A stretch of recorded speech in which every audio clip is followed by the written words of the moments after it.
Guys, kalian sadar nggak sih? Setiap melakukan aktivitas, pasti ada bagian tubuh kita yang bergerak bersamaan. Misalnya, ketika kita menyapu halaman, bagian tubuh yang otomatis bergerak adalah tangan, kaki, juga indera penglihatan. Nah, kemudian ibu kita memanggil, otomatis telinga kita juga mendengarnya. Nah, seluruh gerakan responsif itu digerakkan oleh sistem yang disebut dengan sistem koordinasi pada manusia. Nah, jadi apa sih sistem koordinasi itu? Yuk kita simak pembahasan berikut. Halo teman-teman, Assalamualaikum warahmatullahi wabarakatuh. Bersama saya Dea Aprilia Putri Supandi. Kali ini kita akan membahas tentang sistem koordinasi. Nah, dari video sebelumnya, kalian jadi penasaran gak sih apa itu sistem koordinasi? Nah teman-teman, jadi sistem koordinasi adalah sistem yang memerintahkan organ-organ tubuh untuk bekerja sama dalam mendukung fungsi tubuh agar dapat bekerja dengan baik. Hal inilah yang membuat kamu peka terhadap rangsangan. Nah, seandainya dalam tubuh kamu tidak ada sistem koordinasi, maka seluruh tubuh tidak akan merasakan apapun.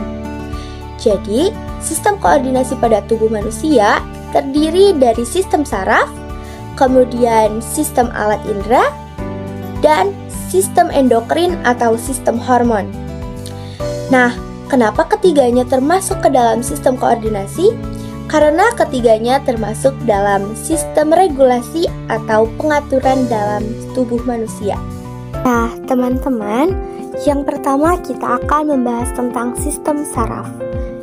Nah, sistem yang satu ini sangat berperan penting karena sistem saraf ini tugasnya mengendalikan seluruh aktivitas tubuh kita. Jadi, sudah tidak diragukan lagi perannya sangat besar dan sangat penting bagi tubuh manusia. Simpelnya, sistem saraf ini merupakan sistem penerima dan pengolahan informasi. Semua hal yang kita lihat, dengar, rasakan, pokoknya itu semua informasi yang masuk ke dalam tubuh akan diterima dan diproses oleh sistem saraf ini. Nah, komponen dari sistem saraf terdiri dari sel saraf, kemudian sistem saraf pusat, dan sistem saraf tepi. Pertama kita akan masuk ke sel saraf. Nah, neuron merupakan satuan kerja utama dan bagian dari sistem koordinasi yang berfungsi untuk mengatur aktivitas tubuh melalui rangsangan listrik secara cepat. Berdasarkan fungsinya, sel saraf ini dapat dibedakan menjadi 3. Yang pertama ada neuron sensorik. Nah, neuron sensorik ini dendritnya berhubungan dengan reseptor dan neuritnya berhubungan dengan dendrit neuron lain. Ini berfungsi untuk menghantarkan impuls dari reseptor ke pusat susunan saraf. Kemudian yang kedua ada neuron motorik. Dendritnya berhubungan dengan neurit neuron lain dan neuritnya berhubungan dengan efektor atau alat tubuh pemberi tanggapan terhadap suatu rangsangan. Nah, fungsinya itu untuk menghantarkan impuls motorik dari susunan saraf ke efektor. Nah, yang ketiga ada neuron asosiasi. Dia penghubung antara neuron motorik dan sensorik. Nah, itulah penjelasan tentang sel saraf. Kemudian komponen kedua adalah sistem saraf pusat. Ada 2 bagian.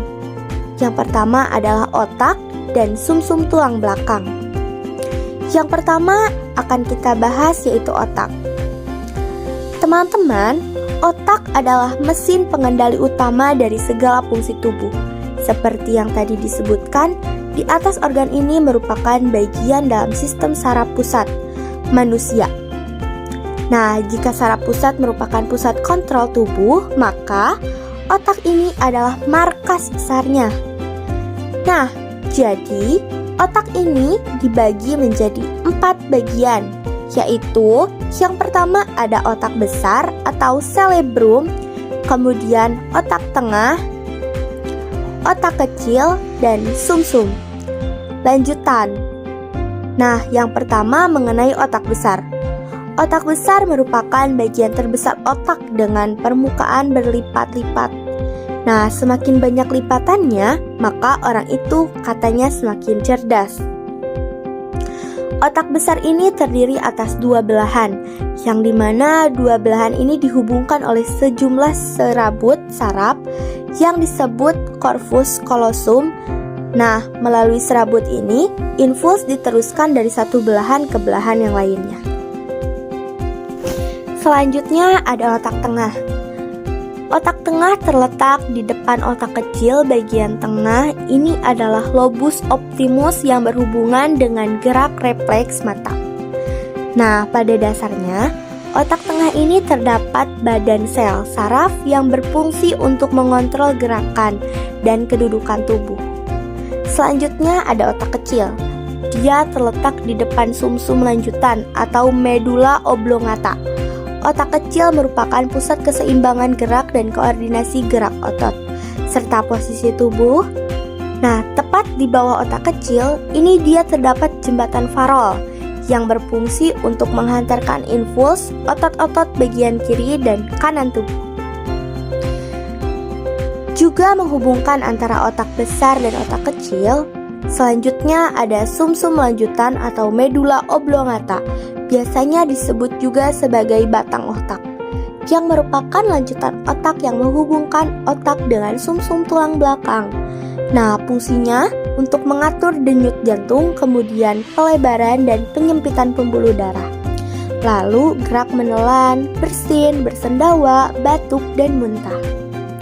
Di sumsum lanjutan ini, dia terdapat bagian yang menghubungkan antara otak dan sumsum tulang belakang yang disebut dengan spons. Nah, itulah tadi penjelasan tentang sistem saraf pusat, yaitu otak. Nah, teman-teman, sekarang kita lanjut ke sumsum tulang belakang atau medula spinalis. Nah, sama dengan otak, sumsum tulang belakang ini juga bagian dari susunan saraf pusat. Nah, sumsum tulang belakang ini dia langsung terhubung ke otak melalui batang otak dan kemudian mengalir sepanjang ruas tulang belakang. Nah, saraf tulang belakang berperan dalam aktivitas sehari-hari dengan mengidentifikasinya ke otak dan ke bagian tubuh lain, dan memerintahkan otot untuk bergerak dan juga menerima masukan sensorik dari tubuh, memprosesnya dan mengirimkan informasi termasuk ke otak. Nah, kita masuk ke penjelasan selanjutnya, yaitu tentang sistem saraf tepi. Secara garis besar, fungsi saraf tepi ini untuk menghubungkan respon sistem saraf pusat ke organ tubuh dan bagian lainnya. Sistem saraf ini meluas dari saraf pusat ke area terluar tubuh, bagian jalur penerimaan dan pengiriman rangsangan ke otak.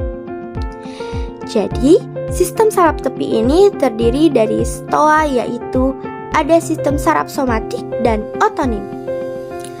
Sistem saraf somatik yaitu bekerja dengan mengontrol semua hal yang kamu sadari dan secara sadar mempengaruhi respon tubuh seperti menggerakkan tangan, kaki, dan bagian tubuh lainnya. Fungsinya, dia menyampaikan informasi sensorik dari kulit organ indera atau ke sistem saraf pusat. Yang kedua, ada sistem saraf otonom, mengontrol aktivitas yang dilakukan secara tidak sadar atau tidak perlu memikirkannya, seperti terus-menerus aktif untuk mengatur berbagai aktivitas seperti bernapas, detak jantung, dan proses metabolisme tubuh. Nah, ada dua bagian dari saraf otonom. Yang pertama itu sistem simpatik. Sistem simpatik ini mengatur respon perlawanan dari tubuh ketika ada ancaman pada diri kita. Nah, sistem ini juga mempersiapkan tubuh untuk mengeluarkan energi dan menghadapi potensi ancaman di lingkungan. Misal, ketika sedang cemas atau takut, maka saraf simpatik ini akan memicu respon dengan mempercepat detak jantung dan meningkatkan laju pernapasan. Selanjutnya, sistem parasimpatik. Fungsinya untuk menjaga tubuh normal setelah ada sesuatu mengancam diri. Nah, setelah berlalu, rasa takut akan mengalami memperlambat detak jantung dan laju pernapasan. Ini dapat mengembalikan tubuh ke semula normalnya. Nah, teman-teman, ada beberapa gangguan penyakit yang mungkin terjadi hingga mengganggu fungsi vital dari sistem. Di sini saya mengambil satu contoh, yaitu tumor otak. Tumor otak ini adalah gumpalan sel yang tadinya normal, yang tumbuh di otak, dan gumpalan ini bisa aja jinak dan bisa ganas atau bisa juga jadi kanker otak. Kondisi ini bisa merusak otak kita dan tidak dapat menjalankan fungsinya secara normal. Oke teman-teman, inilah penjelasan sistem saraf pada manusia. Baik teman-teman, hanya itu yang dapat saya sampaikan mengenai sistem saraf pada manusia. Semoga apa yang telah saya jelaskan dan telah saya sampaikan itu dapat bermanfaat bagi kita semua.